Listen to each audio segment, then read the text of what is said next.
अस्सलाम वालेकुम ख़वातीन व हज़रात, मैं हूं हसन लियाकत। आप देख रहे हैं स्पोर्ट्स बज़। आज हम बात करेंगे पाकिस्तान क्रिकेट टीम के हवाले से, जो कि डोनीडन से क्राइस्ट चर्च पहुंच चुकी है। पाकिस्तान पैदर पे शिकस्तों के बावजूद भी ये उम्मीदें लगाए बैठा है कि शायद आखिरी दो जो T20 मैचेस हैं उनमें पाकिस्तान की टीम कुछ अच्छा परफॉर्म करेगी। अगर बात की जाए कि कौन से बेंच में बैठे खिलाड़ी हैं जिनको पाकिस्तान आजमा सकते हैं, सबसे पहले तो डोमेस्टिक के टॉप परफॉर्मर की बात करनी होगी। फरहान साहबजादा एक ऐसे टॉप परफॉर्मर हैं जो पिछले तीन चार साल से डोमेस्टिक में कमाल परफॉर्मेंस दे रहे हैं। इसके अलावा अगर बात की जाए तो एक ऐसा नाम है जिसको बहुत ज़्यादा सराहा जाता है T20 क्रिकेट में भी, उसमें हसीबुल्ला का नाम आता है। हसीबुल्ला को और साहिबजादा फरहान को किसके साथ एडजस्ट किया जाएगा? क्या रिजवान को और इफ्तिखार को बैठाना चाहिए या किसी और को बैठाकर इन दोनों को आजमाना चाहिए? इसके ऊपर बात होगी। बॉलिंग में भी चेंजेस की ज़रूरत है, क्योंकि हारिस रऊफ ने पिछले 2 मैचेस में हमने देखा कि पहले अपने 2 ओवर्स में उन्होंने 30-30 रन दिए हैं, और नई बॉल के साथ पाकिस्तान के पास कोई ऐसा बॉलर नहीं है जो बॉल डिलीवर कर सके। बैटिंग की तो क्या ही बात है, बैटिंग में सिर्फ बाबर आजम ही रन्स कर रहे हैं। बाबर आजम के अलावा ना मोहम्मद रिजवान रन्स कर रहे हैं, ना ही साइम अयूब रन्स कर रहे हैं, ना ही इफ्तिखार अहमद और आजम खान रन्स कर रहे हैं। और अगर बात की जाए फ़खर जमान की, तो फ़खर जमान रन्स ज़रूर कर रहे हैं, निक में नज़र आ रहे हैं, लेकिन एक मैच में करते हैं, दूसरे मैच में नहीं करते। और आजम खान के हवाले से मेरा एक पॉइंट ऑफ व्यू है, और वो पहले दिन से यही है कि उनको कुछ मैचेस देने चाहिए। हम इस तरह नहीं कर सकते कि 2 मैचेस या 3 मैचेस के बाद आप उनको फिर ड्रॉप कर दें। मैं समझता हूं कि अगले 2 मैचेस भी उनको देने चाहिए, और फिर जब न्यूजीलैंड की टीम पाकिस्तान में आए तो उनको यहां पर भी मौका देना चाहिए, क्योंकि ये जो न्यूजीलैंड की ये ट्रू पिचेज़ हैं इसमें, और जो CPL की पिचेज़ हैं जो हमने आगे जाके वर्ल्ड कप खेलना है वेस्ट इंडीज़ में, जिस तरह की पिचेज़ CPL में यूज़ हुई है, इसी तरह वेस्ट इंडीज़ के वर्ल्ड कप में भी पिचेज़ यूज़ होंगी। तो वहाँ पे आजम खान की परफॉर्मेंस बहुत ही दीदनी थी। तो मैं समझता हूँ कि उनको अगर अगली 1-2 सीरीज़ के लिए हम इस्तेमाल करेंगे तो वेस्ट इंडीज़ में भी और अमेरिका में भी अच्छा परफॉर्म कर सकते हो। जिस तरह की वेस्ट इंडीज़ के विकेट्स हैं, इसी तरह की आपको अमेरिका में भी विकेट्स नज़र आएंगी। मोर और लेस उसी तरह की स्लोअर साइड पे विकेट्स होंगी, और वहाँ पर शायद आपको आज जो सुपरस्टार रन्स करते हुए नज़र आ रहे हैं ये वहाँ पर आपको फंसते हुए नजर आए, क्योंकि हमने देखा है कि बहुत सारे हमारे जो सुपरस्टार्स हैं जिनको दुनिया में बहुत ज़्यादा प्रेज़ किया जाता है, उनको वर्ल्ड कप में उनकी परफॉर्मेंसेज आपके सामने है कि वर्ल्ड कप में उन्होंने किस तरह परफॉर्म किया। अगर बात की जाए PCB के मामलात की, तो PCB के मामलात भी कुछ गड़बड़ नज़र आ रहे हैं। PCB के जो चीफ हैं ज़का अशरफ साहब, उन्होंने मीटिंग की है फवाद हसन फवाद से, जो कि IPC के केयर टेकर मिनिस्टर हैं। उस मीटिंग में कहते हैं कि बड़ी खुशगवार मीटिंग हुई। उस खुशगवार मीटिंग में यही फैसला हुआ कि PCB के जो इलेक्शंस हैं उनको जल्द अज जल्द मुनक्किद किया जाए, और इस हवाले से वजारत कानून से भी राय मांग ली गई है। और ज़का अशरफ उस मीटिंग में मौजूद थे, सलमान नसीर उस मीटिंग में मौजूद थे जो कि चीफ ऑपरेटिंग ऑफिसर हैं, और दूसरी तरफ से IPC मिनिस्ट्री के लोग मौजूद थे। और जब से IPC मिनिस्ट्री आई है क्रिकेट में, तो उस वक्त से क्रिकेट के हालात दिन ब दिन जो है वो पीछे ही जा रहे हैं। अगर बात की जाए, नजम सेठी के दौर में आए थे, उसके बाद ज़का अशरफ को लेके आए, फिर ज़का अशरफ साहब आज जा रहे हैं, कल जा रहे हैं, करते करते 5 फ़रवरी को अब देखते हैं कि ज़का अशरफ साहब होंगे या नहीं होंगे। इतने जल्दी जो है वो इलेक्शन कॉन्डक्ट करवा सकते हैं या नहीं करवा सकते, या फिर 2-3 महीने की और एक्सटेंशन मिलेगी, वर्ल्ड कप तक ज़का अशरफ साहब ही काम करेंगे, और उसके बाद नई गवर्नमेंट का इंतजार किया जाएगा कि कौन अपना चेयरमैन लाएगा। इस तमाम तरह इशू पे बात करेंगे। आज हमारे साथ स्टूडियो में मौजूद हैं स्पोर्ट्स जनाब जवाद ज़ियारफ साहब, और कुछ ही देर में हमें ज्वाइन करेंगे सरफराज नवाज साहब, साबिक टेस्ट क्रिकेटर। जवाद, अगर आपसे बात की जाए, एक तो मुझे थोड़ा सा बताइएगा कि ये जो टीम न्यूजीलैंड में परफॉर्म नहीं कर रही, इसकी आपको क्या वजह लग रही है, और ये कब तक परफॉर्म करेंगे? क्योंकि हमने देखा है कि पिछले कुछ 12-13 मैचेस में हम लास्ट टाइम जो मैच जीते थे वो एक न्यूजीलैंड के अगेंस्ट जीते थे, बांग्लादेश और बांग्लादेश के अगेंस्ट जीते थे वर्ल्ड कप में। इन 2 मैचेस के अलावा हम वर्ल्ड कप के भी, उसके बाद इंग्लैंड का मैच हारे, फिर हमने 3 ऑस्ट्रेलिया में मैच हारे, 3 न्यूजीलैंड में हार चुके हैं। ये हो क्या गया पाकिस्तान टीम को? बिस्मिल्लाहिर्रहमानिर्रहीम। हसन, मेरे ख्याल में एक तो अभी हमें थोड़ा सा जो है चीज़ों को समझ के चलना पड़ेगा। सबसे पहले इनिशियली अभी आपकी टीम एक वर्ल्ड कप खेल के आई थी, we were on the back foot, हमें कुछ सही तरीके से चीज़ें हमारे से मैनेज हो नहीं पाई, वर्ल्ड कप हमारा बहुत अच्छा गया नहीं अनफॉर्चुनेटली। और उसके बाद एकदम से हमारी टीम में ड्रास्टिक चेंजेस आई। देखें, आई अंडरस्टैंड कि सिर्फ कैप्टनसी चेंज हुई है, लेकिन captaincy in it self change होना एक बहुत बड़ा ड्रास्टिक चेंज होता है। टीम का कॉम्बिनेशन चेंज हो जाता है, टीम की थिंकिंग चेंज हो जाती है, मेंटालिटी आपकी चेंज हो जाती है। आप ऑस्ट्रेलिया गए, it was always going to be a very very tough tour for you. कोई भी टीम, हमारी हिस्ट्री भरी पड़ी है इससे। इट्स बीन मेरे ख्याल में 17-18 test matches that we have lost on the trot against Australia. तो मेरे ख्याल में it is not a happy hunting place for us anyways, लेकिन ये कि वो टफ सीरीज़ होने वाली थी। मेरे ख्याल में हमने टेस्ट मैचेस में टू माई लाइकिंग हमने परफॉर्म बेहतर किया, लेकिन और भी बेहतर हो सकता था। और बहुत सारे मैचेस ऐसे थे जो हमने अपने हाथ से निकाले बिकॉज ऑफ आवर फील्डिंग, और कभी कभी हमारी बॉलिंग को लेके भी। मेरे ख्याल में तो ऐसा नहीं था कि we were out of the Australian tour, लेकिन इवेंचुअली वो 3-0 से आप हारे, and it was a very very bad side to see, considering कि जब आप तीनों मैचेस में ऐसा लग रहा था कि 2 मैचेस में एटलीस्ट आप सीरियसली इन थे विद अ चांस, लेकिन आप उसको कन्वर्ट नहीं कर पाए। वो एक विक्ट्री का मोमेंटम बना हुआ था, लेकिन आप उसको कन्वर्जन नहीं कर पाए।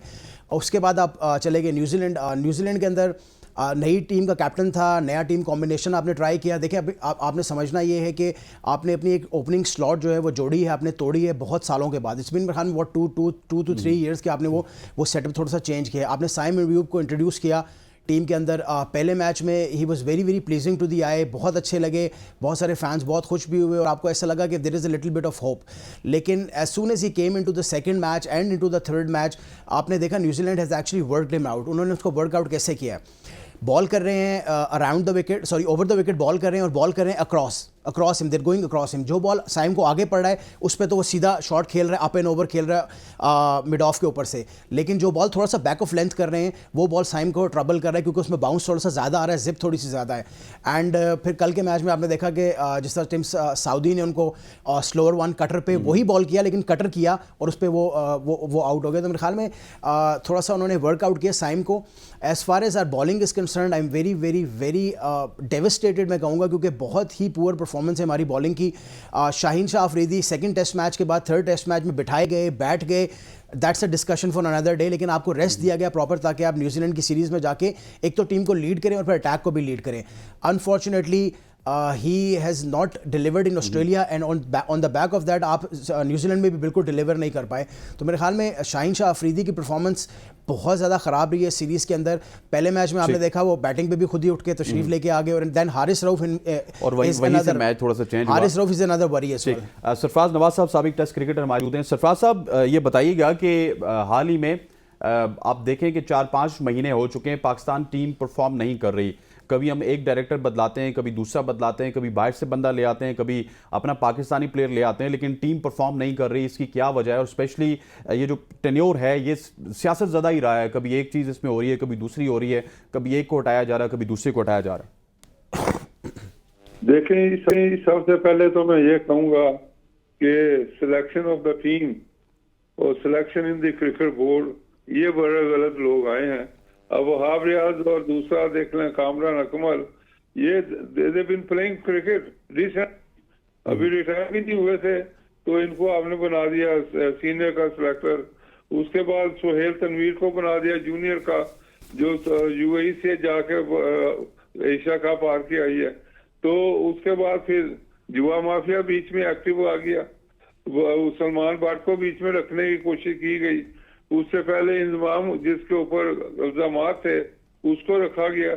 मुझे तो समझ नहीं आ रही कि ये चेयरमैन साहब किसके इशारे पे चल रहे हैं। दूसरा, आप सिलेक्शन ऑफ द टीम की बात कर लें। आप ये मुझे बताएं कि आपने आगा सलमान को किस बेस पे बाहर निकाला है, जब वो आपका टेस्ट मैच में भी और दूसरी जगह भी ओडीआई में भी वो बॉलिंग करता है, तो T20 में क्यों नहीं बीच में आके जो आपका 5 और 5 में आपका वो बिग मैन कल आया है, और 6 पे आपका जो फेलियर हो रहा है उसके ऊपर आपने कोई कंसंट्रेट ही नहीं किया कि यहाँ कोई अच्छा बैट्समैन आप रखें। उसको वो जो मशहूर हुआ है चाचा जी, उसको आपने इफ्तिखार को नंबर 5 कर दिया। हालांकि उसका 6 और 7 नंबर आता है, ही इज ओनली हिटर। तो ये सारी जो सिलेक्शन है, उसके बाद फिर आपने हारिस रऊफ को ऐसा बना के रख लिया है एक जबरदस्त किस्म का कि ये इसके बगैर टीम ही नहीं बन सकती। भाई उसको हर मैच में इतने रन दे रहा है, एक मैच में बार बैठाएं, रेस्ट कराएं, ताकि उसके दिमाग में कोई होश आए कि उसको भी बाहर निकाल दिया। आइंदा मैचेस में वो बेहतर परफॉर्मेंस करे। वो मनमानियां कर रहा है कि मैं डोमेस्टिक क्रिकेट नहीं खेलूंगा, मैं सिर्फ T20 खेलूंगा, टेस्ट मैच नहीं खेलूंगा। इस तरह की हरकतें अगर क्रिकेट बोर्ड में बर्दाश्त हो जाए, फिर प्लेयर पावर की बात देख लें। अच्छा सर, ये जो आपने मैच ना खेलने की बात की है, शाहीन शाह अफरीदी ने एक मैच मिस कर दिया था ऑस्ट्रेलिया में, that was a very important match. अब वही शाहीन शाह अफरीदी ILT भी खेलेंगे, PSL भी खेलेंगे, उसके बाद वो न्यूजीलैंड के खिलाफ सीरीज भी खेलेंगे।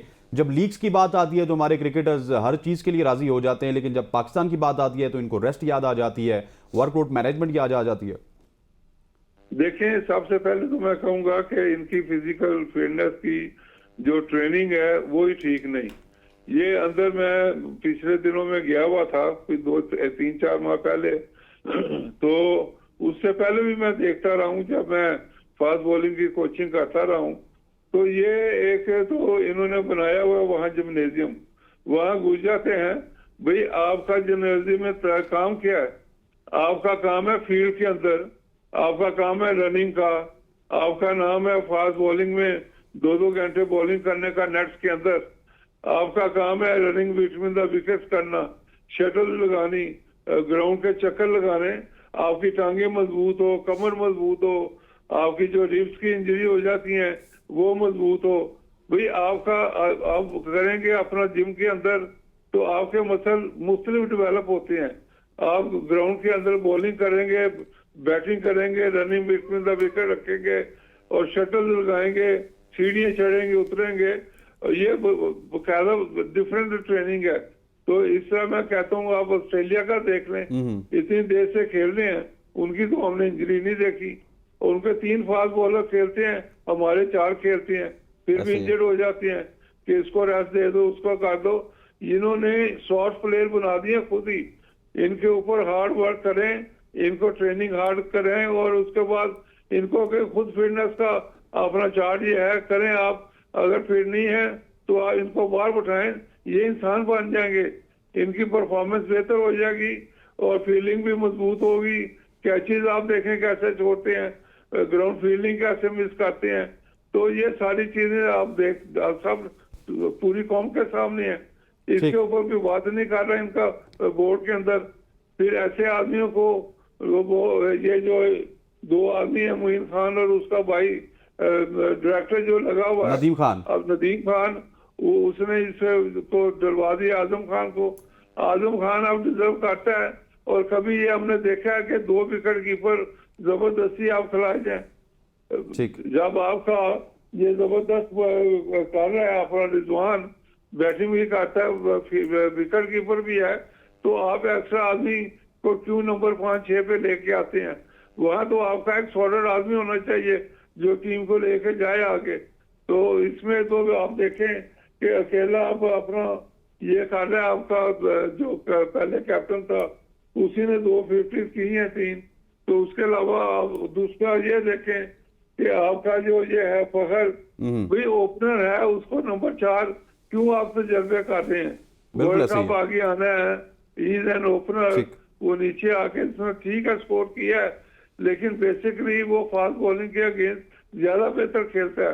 तो आप उसको ओपनर उसका आपके पास मौजूद है। ये सारी चेंजेस जो आप करते जा रहे हैं, ये आप इसका नुकसान होगा, क्या चाहते हैं? बिल्कुल इसका नुकसान होगा कि जो कैप्टनसी जल्दी बना दी है। सर सरफराज साहब, मैं शाहीन की कप्तानी के ऊपर भी और एक और आपके जो मौकफ आया उसके ऊपर भी बात करूंगा, लेकिन यहाँ पर वक्त हुआ चाहता है एक शॉर्ट सी कमर्शियल ब्रेक का। ख़वातीन हज़रात, कमर्शियल ब्रेक, फिर शाहीन के ऊपर मैं जवाज़ यारफ से भी सवाल करूंगा कि शाहीन ने जो इस्लामी टच देने की कोशिश की है वो कोशिश क्यों की है, और फिर सरफराज साहब से भी शाहीन शाह अफरीदी की कप्तानी के हवाले से भी पूछेंगे, और फिर उन्होंने आमिर सोहेल के हवाले से भी बात की है, वो भी उनसे पूछेंगे। Stay with us.